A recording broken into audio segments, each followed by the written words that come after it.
എന്തായിരുന്നു സമ്മാനം കൊടുത്തത്? ഇന്നലെ പ്രത്യേകിച്ച് അങ്ങനെ വലിയ ആഘോഷം ഉണ്ടായിരുന്നില്ല. എല്ലാ വെഡിങ് ആനിവേഴ്സറിക്ക് ആണെങ്കിൽ ട്രിപ്പ് പോകുന്നതാ. ഇത്തവണ ഓഫീസിൽ തിരക്ക് കാരണം ലീവ് അങ്ങോട്ട് സെറ്റ് ആയില്ല. ഡൽഹിക്ക് പോവാണ്. ഒറ്റയ്ക്ക് പോവാണോ? ഒറ്റയ്ക്ക് പോവാണ്. വെഡിങ് ആനിവേഴ്സറിക്ക് ഒറ്റയ്ക്ക് പോകുന്നു. ചേച്ചി പ്രതികരിച്ചില്ലേ? അടുത്ത മാസം പ്ലാൻ ചെയ്തിട്ടുണ്ട്. അടുത്ത മാസം. അതുകൊണ്ട് ഞങ്ങൾക്ക് എല്ലാ വെഡിങ് ആനിവേഴ്സറിക്കും എവിടെയെങ്കിലും ട്രിപ്പ് പോവാറാണ് പതിവ്.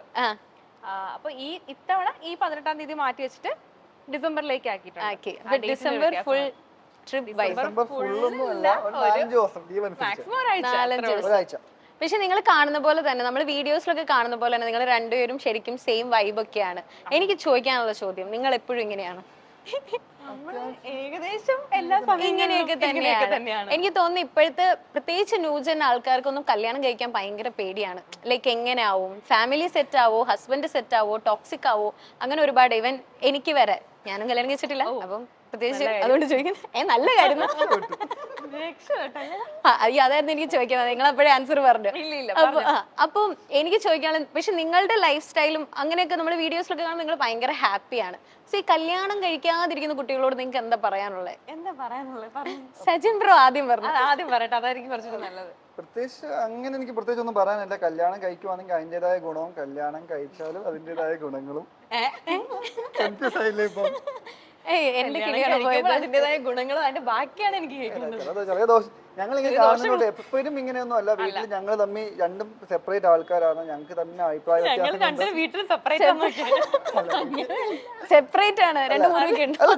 ഇവക്ക് ഇവളുടേതായ കാര്യങ്ങളുണ്ട്, എനിക്ക് എന്റേതായ കാര്യങ്ങളുണ്ട്. ഇവളുടെ എന്റെ കാര്യത്തിൽ ഇടപെടാൻ നിൽക്കാറില്ല, ഞാൻ അവളുടെ കാര്യത്തിൽ ഇടപെടാൻ നിൽക്കാറില്ല. എന്തെങ്കിലും അഭിപ്രായം ഉണ്ടെങ്കിൽ മാത്രം അങ്ങോട്ട് സംസാരിച്ച് പോവുള്ളൂ. പക്ഷെ അതായത് രമണ, ഞങ്ങൾ ഉദ്ദേശിച്ചത് നമ്മളെ ഈ ഫുൾ ടൈം ചിരിയും കളിയും സംസാരിക്കുകയാണ്. പക്ഷെ രണ്ടുപേർക്കും അവരുടേതായ ഒരു സ്പേസ് ഉണ്ട്. ആരും അങ്ങോട്ടും ഇങ്ങോട്ടും ഒരുപാട് കയറി ചൊറിയാനോ അല്ലെങ്കിൽ അങ്ങനെ നിൽക്കാറില്ല. ഒരു റിലേഷൻഷിപ്പിൽ ഏറ്റവും കൂടുതൽ ഇമ്പോർട്ടന്റ് നമുക്ക് ഒരു സ്പേസ് കൊടുക്കാന്നുള്ളതാന്ന് തോന്നുന്നല്ലേ? അത് ട്രസ്റ്റും സ്പേസും രണ്ടാണ്. ഈവൻ ഫാമിലിയുടെ കാര്യമാണെങ്കിലും അമ്മയമ്മ എങ്ങനെ ഉണ്ടാവും, ചേട്ടത്തിയമ്മ എങ്ങനെയുണ്ടാവും, അതൊക്കെ ഫുൾ സെറ്റാണ്. എനിക്ക് എന്റെ ഏറ്റവും വലിയൊരു ബ്ലെസ്സിംഗ് എന്ന് പറയുമ്പോൾ ഈശാന്റെ വീട്ടിലായാലും ആരും ആരുടെയും കാര്യങ്ങളിൽ ഇടപെടില്ല. ഇപ്പൊ ഷീജാമയായാലും ശരി, പപ്പ, കുക്കു, ഞങ്ങൾ ആരും ആരുടെയും കാര്യങ്ങളിലൊന്നും ഇടപെടാറില്ല. ഇങ്ങനെ ചൊറിഞ്ഞു എന്താ എവിടെ അത് ഒരു നല്ല വൈബാണ്. അത് ഭയങ്കര വൈബാണ്. നമുക്കൊരു സെഗ്മെന്റിലേക്ക് പോവാം. ഫസ്റ്റ് സെഗ്മെന്റ് എന്ന് പറയുന്നത്, എനിക്ക് തോന്നുന്നു നിങ്ങൾ രണ്ടുപേരും നമ്മളുടെ മൈൽ സ്റ്റോൺ ഫാമിലിയിലുള്ളവരാണ്. സോ ഇതിനു മുമ്പും ഇന്റർവ്യൂസ് ചെയ്തിട്ടുണ്ട്. അപ്പൊ ആലിസ് ചേച്ചി ഇതിനു മുമ്പ് ഇന്റർവ്യൂ ചെയ്തിട്ടുള്ളതിന്റെ വീഡിയോ നമ്മൾ എല്ലാരും കണ്ടിട്ടുണ്ട്. അത് അത്യാവശ്യം ആൾക്കാരിലേക്ക് എത്തിപ്പെട്ട ഒരു ഇന്റർവ്യൂ. എന്താ പണിയാണല്ലോ? പണിയൊന്നല്ല, ഇതിൽ സജിൻ ബ്രോയ്ക്കാണ് ടാസ്ക്. ഇത് എന്താന്ന് വെച്ചാൽ ആലിസ് ചേച്ചി ആ ഇന്റർവ്യൂ ചെയ്തിട്ടുണ്ട്. അതിൽ കുറച്ച് ക്വസ്റ്റ്യൻസ് ചോദിച്ചിട്ടുണ്ട് നമ്മളുടെ ആങ്കർ. ആ ക്വസ്റ്റ്യൻസിന് ആലിസ് ചേച്ചി പറഞ്ഞ ഉത്തരങ്ങള് സജിൻ ബ്രോ ഇപ്പൊ പറയണം.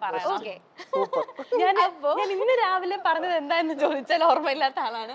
അതാണ് നമുക്ക് വേണ്ടത്. അപ്പം ഈ സെഗ്മെന്റിന്റെ പേര് മനപ്പൊരുത്തം. മനപ്പൊരുത്തമല്ല, പിന്നെ ഓർമ്മയുണ്ടോ ആ ചോദ്യം. ഓർമ്മയുണ്ടോ?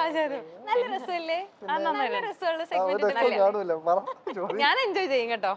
ഓക്കെ, അപ്പൊ അതില് ഫസ്റ്റ് ക്വസ്റ്റ്യൻ ഞാൻ ചോദിക്കുവാണ്. അതില് ചേച്ചി ഒരു ആൻസർ പറഞ്ഞിട്ടുണ്ടായിരുന്നു. ആൻസർ എന്താന്ന് എനിക്കറിയാം. അപ്പൊ സൈൻചേട്ടൻ പറയുന്നത് കറക്റ്റ് ആണോ ഞാൻ പറയും. Okay, first YouTube income.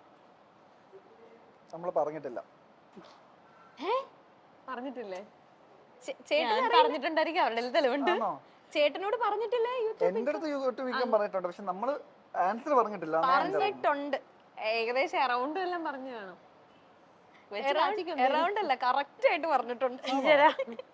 Correct ആണെങ്കിൽ 6 ആണെന്ന് തോന്നുന്നു എന്റെ അറിവിന്. അപ്പൊ ചേച്ചി കള്ളത്തരം പറഞ്ഞായിരുന്നു. ഞാൻ ആൻസർ ഇപ്പൊ പറയില്ല, ആലിസ് ചേച്ചി കറക്റ്റ് ഇപ്പൊ പറയണം, എന്നിട്ട് ഞാൻ ആൻസർ പറയാം. എത്രയായിരുന്നു അന്ന് പറഞ്ഞെന്ന്? ഞാനന്ന് പറഞ്ഞ 1 lakh ആണെന്ന് തോന്നുന്നു. 1 lakh ആണ്. ഓക്കെ, ചേട്ടൻ പറയുന്നത് 6 lakh.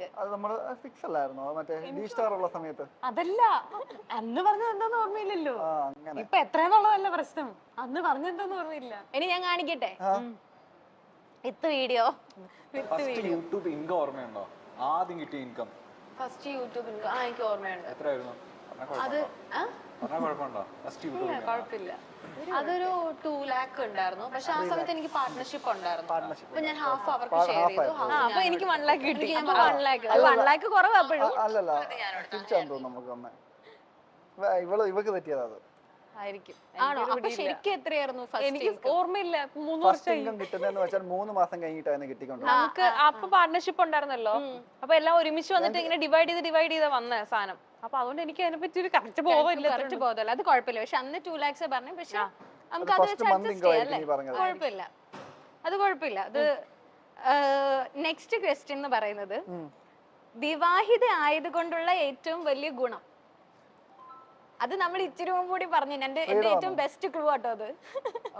ചേച്ചിയല്ല, ചേട്ടൻ പറയാം. സജിൻ ബ്രോ പറയാം. ഫ്രീഡം ആണോ ഉദ്ദേശിച്ചത്? നീ വീട്ടുകാരുടെ അടുത്തുനിന്ന് കിട്ടാത്ത സാധനം. ആ കറക്റ്റ് ആണ്. അതൊന്ന് ഹൈലൈറ്റ് അത് കാണിക്കട്ടെ. നമ്മള് വീട്ടുകാരുടെ അടുത്ത് കിട്ടാത്ത സാധനം. അത് ചേച്ചി പക്ഷെ അങ്ങനെ പറഞ്ഞിട്ടുണ്ടായിരുന്നു ലാസ്റ്റ് ഇന്റർവ്യൂല്. എനിക്ക് ഓർമ്മയുണ്ട്. എന്റെ പേരൻസ് ഒന്നും എനിക്ക് അത്രയും ഫ്രീഡം തന്നിട്ടില്ല. ബട്ട് ഇവിടെ എനിക്ക് ആഫ്റ്റർ മാരേജ് കിട്ടിയ ഏറ്റവും വലിയ ഇത് ഫ്രീഡം. അത് തന്നെയാണ്. ഞാൻ അതുകൊണ്ടാണ് ആ ക്വസ്റ്റ്യൻ മനഃപൂർവ്വം ചോദിക്കാതെ. അത് കാണിക്കണോ? എനിക്ക് ഓർമ്മയുണ്ട്. എന്തിനാ ഇടക്കിടക്ക് വീണ്ടും വീണ്ടും കാണുന്ന എന്തിനാ? ഇവളുടെ അമ്മ ഒന്ന് കണ്ടാ മതിയായിരുന്നു കറക്റ്റ് ആയിട്ട്. സോ നെക്സ്റ്റ് വൺ, സിനിമയിൽ ഏത് കഥാപാത്രം കണ്ടിട്ടാണ് ഈ ക്യാരക്ടർ എനിക്ക് ചെയ്യണം എന്ന് തോന്നിയത്? ഞാൻ അത് ആലിസ് ചേച്ചിനോട് നമ്മുടെ ആങ്കർ ചോദിച്ച ക്വസ്റ്റ്യൻ ആയിരുന്നു. അതിന് ആലിസ് ചേച്ചി ഒരു ക്യാരക്ടറിന്റെ പേര് കറക്റ്റ് ആയിട്ട് പറയുകയും ചെയ്തായിരുന്നു. എനിക്ക് ആ ക്യാരക്ടർ ഓർമ്മയില്ല. പക്ഷെ ഇപ്പോഴത്തെ ആണെങ്കിൽ ഒരു മറ്റേ വിൻസിയുടെ ക്യാരക്ടർ ആണ് ഉദ്ദേശിച്ചത്. ഇപ്പോഴും അല്ല, അപ്പോഴും അത് ആണോ പറഞ്ഞേ?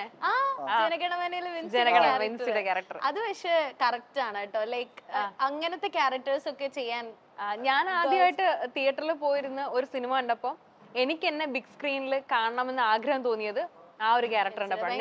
ഞാൻ എനിക്ക് തോന്നുന്നു ഇന്നലെയാണെന്ന് തോന്നുന്നു, ഇന്നലെ ഞങ്ങൾ ഇതിനെ പറ്റി ഇങ്ങനെ പറഞ്ഞിരുന്നു.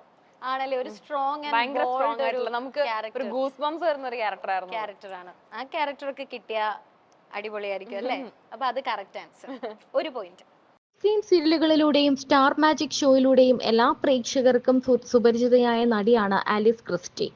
യൂട്യൂബിലും ഇൻസ്റ്റഗ്രാമിലും സജീവയായ നടി തന്റെ കുടുംബവിശേഷങ്ങളും യാത്രകളും ഫുഡ് വീഡിയോകളും ഒക്കെയാണ് അവിടെ പങ്കുവയ്ക്കാറുള്ളത്. എന്നാൽ വ്യത്യസ്തമായ സ്കിൻ കെയർ വീഡിയോകളുമായി താരം എത്താറുമുണ്ട്. കുറഞ്ഞത് 3 കുഞ്ഞുങ്ങളെങ്കിലും വേണമെന്നാണ് തന്റെ ആഗ്രഹം എന്നാണ് ആലിസ് പലപ്പോഴും പറയാറുള്ളത്. കല്യാണമോ അത്തരത്തിലുള്ള വിശേഷങ്ങളോ വന്നാൽ മക്കളും മരുമക്കളും കൊച്ചുമക്കളും എല്ലാമായി വലിയൊരു കുടുംബം വേണമെന്നാണ് ആഗ്രഹം. ഇത്രയും കുട്ടികൾ വേണമെന്നുള്ളത് കൊണ്ട് പരിപാടികൾ തുടങ്ങിക്കഴിഞ്ഞാൽ പിന്നെ നിർത്തത്തില്ല. വച്ചടി കയറ്റുമായിരിക്കും ഒരുമിച്ച്. ഒറ്റ സ്ട്രെച്ചിലായിരിക്കും. ആ ഒരു സ്ട്രെച്ചിലേക്ക് എത്താനുള്ള സമയമാണ് ഞങ്ങൾ എടുത്തുകൊണ്ടിരിക്കുന്നത്. മെന്റലി അപ്പനും അമ്മയും ആകാനുള്ള പ്രിപ്പറേഷൻ നടക്കുകയാണ്. പ്രസവിച്ചു കഴിഞ്ഞാൽ പിന്നെ ഡയറ്റ് ചെയ്ത് മെലിയണം, ശേഷം വീണ്ടും ഗർഭിണിയാകണം, പ്രസവിക്കണം, ഡയറ്റ് ചെയ്യണം, മെലിയണം. അത് ഭയങ്കര പാടാണ്. അതുകൊണ്ട് ഒറ്റ സ്ട്രെച്ചിൽ 3 പ്രസവിച്ച് തീർക്കണം. XXX പിറന്നാൾ ആഘോഷം. ഞാൻ പ്രാർത്ഥിക്കുന്നത് ആദ്യത്തെ പ്രസവത്തിൽ ഇരട്ടകളെ തരണമേ എന്നാണ്. പിന്നെ ഒന്നുകൂടി പ്രസവിച്ചാൽ മതിയല്ലോ. രണ്ടാമതും ഇരട്ടകളാണെങ്കിലും സന്തോഷം. ഇരട്ടകളെ കിട്ടാൻ പ്രാർത്ഥിക്കാറുണ്ട് എന്നും ആലിസ് പലപ്പോഴും പറയാറുണ്ട്. ആലിസ് തിരുവനന്തപുരം സ്വദേശിയാണ്. സീരിയലും TV ഷോകളും എല്ലാം മിനി സ്ക്രീനിൽ സജീവമായതിനാൽ ഭർത്താവുമായി എറണാകുളത്ത് സെറ്റിൽഡാണ് ഇപ്പോൾ ആലിസ്. ഇരുവരുടെയും വീട്ടുകാർ നിശ്ചയിച്ചുറപ്പിച്ച വിവാഹമായിരുന്നു. കൂടുതൽ ആസ്വദിച്ചു തുടങ്ങിയത് വിവാഹശേഷമാണെന്നാണ് ആലിസ് പറയാറുള്ളത്.